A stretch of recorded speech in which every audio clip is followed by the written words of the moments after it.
Most verdict readings follow a predictable courtroom rhythm. Papers are organized, counsel settles into position. The clerk proceeds through each count at a controlled pace, while everyone present maintains a kind of procedural stillness that defines federal proceedings. This one did not begin that way. The jury entered and took their seats with unusual efficiency. No one in the gallery moved, no whispering, no shifting of chairs. Even the defense team appeared to register the atmosphere immediately, exchanging brief looks, but saying nothing. The defendant remained seated between his attorneys, hands resting flat on the surface of the table, eyes fixed forward toward the clerk's podium. The judge gave a single nod. That was the only signal. No introductory remarks, no explanation of process, just a quiet instruction for the clerk to proceed. The first count was read. The foreperson delivered the response in a neutral tone, without hesitation or visible emotion. The defendant did not move. His posture stayed upright, shoulders squared, expression held in a controlled stillness that suggested deliberate restraint. His attorneys remained focused on the verdict sheet in front of them, following along line by line. The second count followed immediately, then the third. Each response arrived with the same steady cadence. The clerk maintained a consistent delivery, neither accelerating nor slowing, no pauses between counts, no deviation in tone. The courtroom existed inside that narrow procedural lane where only official voices carried any weight. By the fifth count, a subtle change appeared at the defense table. The defendant's fingers, previously flat, began to curl slightly against the polished wood surface, not enough to draw open attention, but enough to suggest a shift beneath the still exterior. One of his attorneys glanced sideways, then back to the page without speaking. Another count, another response. The sequence continued without interruption. The defendant's breathing gradually became visible through small movements at the base of his throat. He swallowed once, then again. His gaze remained fixed ahead, but the muscles along his jaw tightened in brief, controlled pulses that came and went without comment. Around the middle of the reading, one member of the jury shifted in her seat, adjusting posture as if reacting to the sustained tension in the room. The judge remained completely motionless on the bench, hands folded, eyes directed forward in strict judicial neutrality.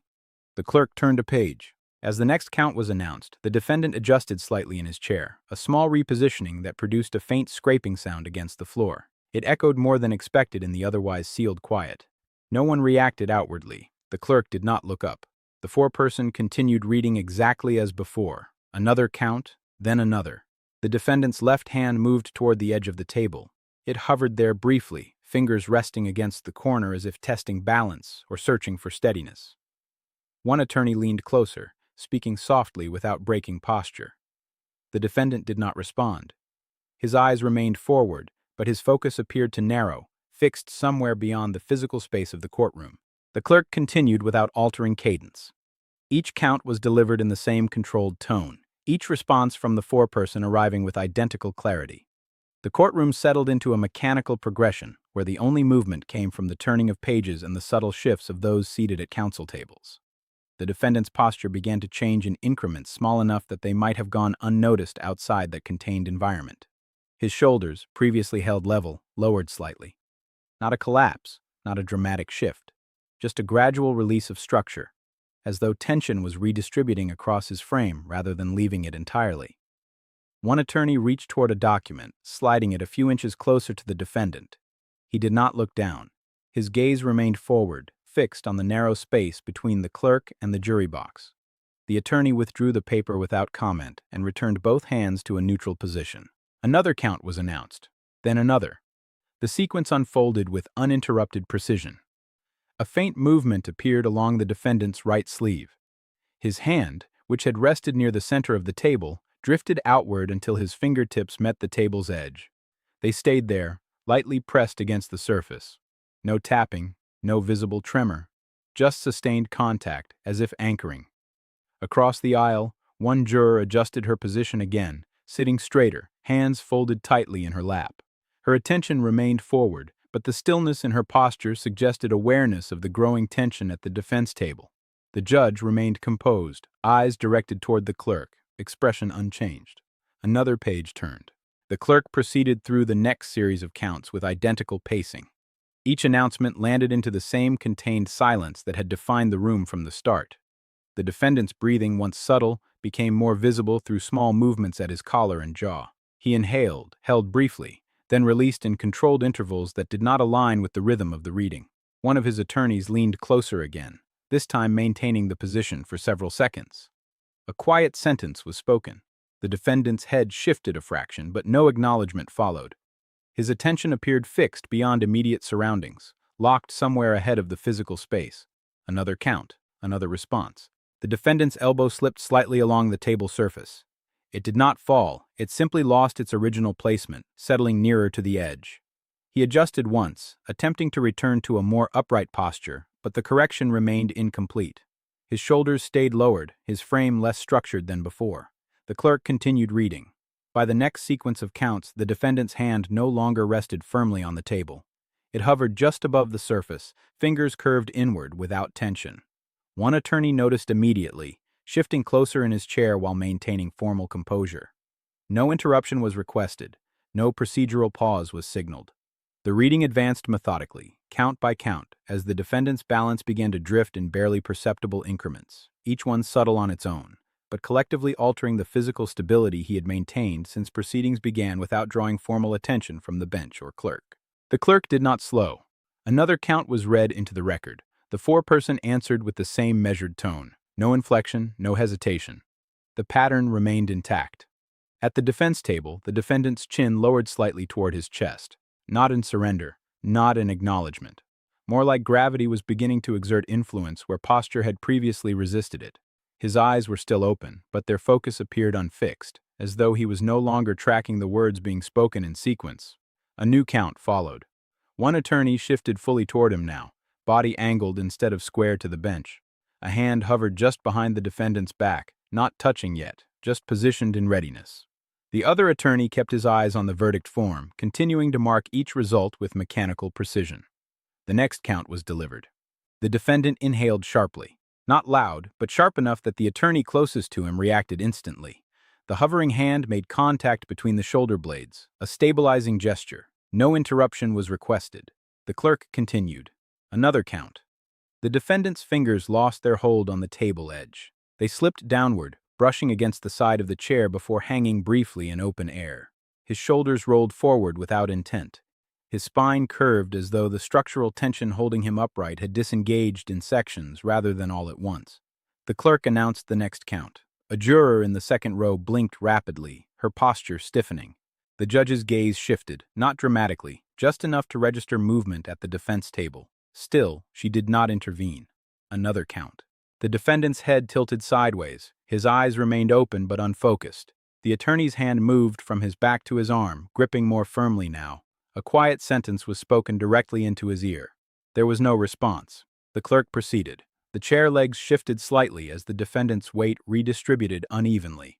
One leg scraped against the floor. It was a brief sound, but in that sealed silence it carried. Another count was read. The defendant's entire upper body leaned forward past its center of balance. For a fraction of a second, he appeared suspended in a position that required correction. None came. The attorney attempted to pull him upright, but the movement lacked resistance from the defendant's muscles. The next count began as his body slid sideways off the chair. There was no dramatic motion, no flailing, just a sudden absence of structure. His shoulders struck the edge of the table before his weight carried him downward. The chair shifted back abruptly, legs scraping hard across the floor. The clerk stopped mid-sentence. The judge stood immediately. The word hold was spoken once, firm and controlled. Federal marshals moved from the side wall without hesitation, crossing the space between them and the defense table in seconds. The jury remained seated, but several leaned forward instinctively. One juror covered her mouth. Another looked toward the judge, waiting for instruction. The defendant lay motionless on the courtroom floor. One marshal knelt beside him, checking for responsiveness. Another signaled toward the rear exit. Defense counsel were already crouched down, one supporting the defendant's head, the other speaking rapidly, though no response came. The judge instructed the jury to exit through the side door immediately. No discussion, no explanation. They filed out in silence. The courtroom, once confined to procedural cadence, shifted into controlled emergency motion as medical assistance was called, and the reading of counts remained incomplete. The room did not return to its earlier rhythm. Medical personnel entered quickly, carrying equipment that contrasted sharply with the formal stillness that had defined the preceding moments earlier. The defendant remained on the floor as initial checks were performed in place. One paramedic spoke while another monitored pulse and breathing. Defense counsel stepped back just enough to allow access, but neither moved far from him. The judge remained standing at the bench, observing without comment. No one in the gallery spoke. Papers at counsel tables stayed exactly where they had been left, verdict sheets still open, pens resting across unfinished markings. After several moments, the defendant showed signs of responsiveness. His eyes opened briefly, unfocused, then closed again. He was assisted into a seated position with support on either side. A short exchange occurred between medical personnel and the bench, quiet enough that only those nearest could hear. The judge listened, nodded once, then resumed her seat. The jury had already been escorted out. The clerk stood with the verdict form still in hand, waiting for instruction. The sequence had paused, but not concluded. When the defendant was returned to his chair, his posture differed from before. Shoulders lowered, movement slower, deliberate. One attorney remained angled toward him, maintaining close proximity, while the other faced forward toward the bench. No objection was raised. No motion was entered. The judge asked a single procedural question directed toward medical staff. A brief response followed. No extended discussion. The judge then turned slightly toward the clerk and issued a clear instruction to continue. The jury was recalled and reseated.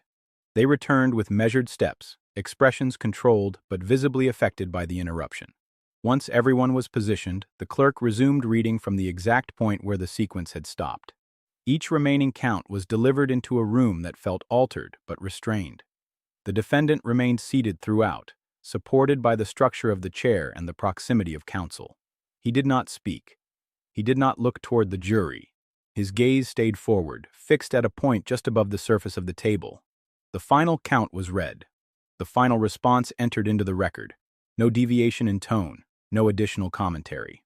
When the reading concluded, the judge formally acknowledged the verdict and dismissed the jury from service. They exited without delay, leaving the courtroom once again in controlled quiet. Only after they had gone did the judge outline the next procedural steps. A sentencing schedule would be set. Pre-sentencing documentation would be prepared. Both parties would submit filings addressing guideline calculations and relevant statutory factors. The defendant would remain subject to the existing custodial determination pending that process. No further remarks were made. No reaction invited. The proceeding moved forward along its prescribed legal pathway. The earlier disruption absorbed into the official record without ceremony, without interpretation, and without any deviation from the procedural structure that governs what happens next, once a complete conviction has been formally entered on every count before the federal court.